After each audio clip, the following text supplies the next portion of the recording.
Then there is the facer on this. That's your nailer. This becomes then your nailer. If your stud's here, this becomes your nailer for your claddings and your windows. So my nail goes through. The nail actually mechanically grips the fastener. It actually melts to the fastener. Okay. And the nail can't pull out. So claddings really like to be nailed to this because the nail head is what holds claddings on the wall. And now it can't pull out because of that. The second part is when I put a heavy window and I take my nail and go through two pieces of this on that flange, that nail can't cantilever. So now my window, a heavy window, is going to fit nice in there, and it's not going to be able to, because typically the other non-structural continuous insulations, if this is your wood stud and it goes through, this whole area has the potential for the nail to bend and cantilever down, okay? So our whole purpose by putting a facer on the back side and putting a facer on the front side, this provides my shear for my house that meets or exceeds 7/16 OSB. This side provides my nailable surface for windows and claddings so that I don't have any problems with shear on that. Got it. So is this in the market currently? Today is day one. All right. So we launched today. It was our launch. We got the guys day one. We have a 1/2-inch product, a 1-inch product, and a 2-inch product. And the 2-inch products, and what this also allows you to do is no matter where you build in the country, you actually could stay on 2x4 construction and go with 1/2-inch, 1-inch, or 2-inch and actually still meet or exceed the codes with 2x4 construction across the country, because you can actually meet with a 2-inch product. I actually can meet Alaska's code meaning with putting an R10 outbound, because even if this was 2 inches wide, my 2.5-inch nail could be nail my cladding up and I still get through both layers with a 2.5-inch siding nail or a 3-inch siding nail, and I still have enough grip into the panel to where that actually holds the cladding up. What do you do with the butt joints? Butt joints are taped, so that's what you're seeing over there on that other side, is we have a taping system. And then we also have a sausage caulking, tube system that goes on your bottom plate. So you still want your bottom plate is your highest potential leakage point for water.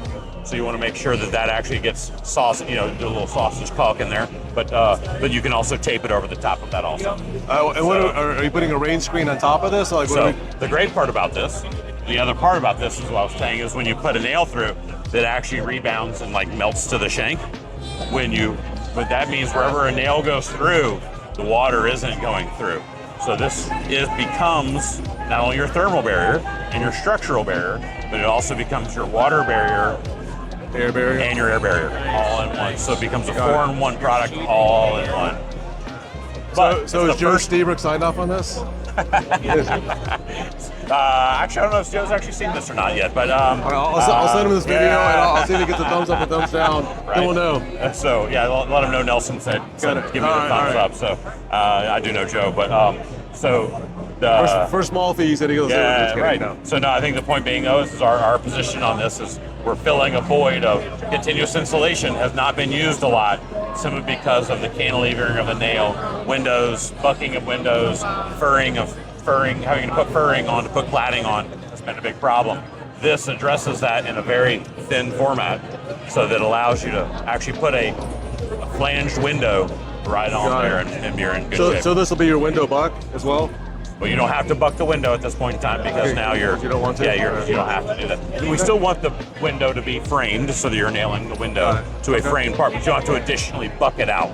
Is my point. Well, sometimes we'll do like an interior, but that's just so you don't have to do the additional bucking. Okay, got it. My point. You still want the wood to be nailed. Okay, so you still want to nail the wood, but my point is that now you don't have to do that anymore. And it's about half the weight of a sheet of OSB. So if you can pick that up, and just grab it and pick it up. Tell Colin you're gonna be, hey Colin, he's gonna pick this up real quick. One guy can install that on the wall with no problem. You don't need 2 people to actually sheath your house anymore. Yeah. All right, cool. All right, thanks, man. Yeah, appreciate it. Tell me.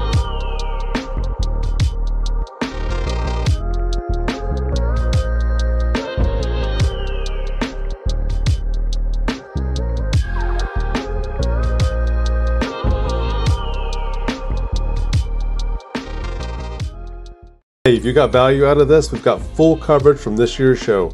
Check out our tours of the new American home, the New American Remodel, and all of our interviews from the show floor. For your convenience, all the playlists are right here. Don't forget to subscribe since we've got more coming.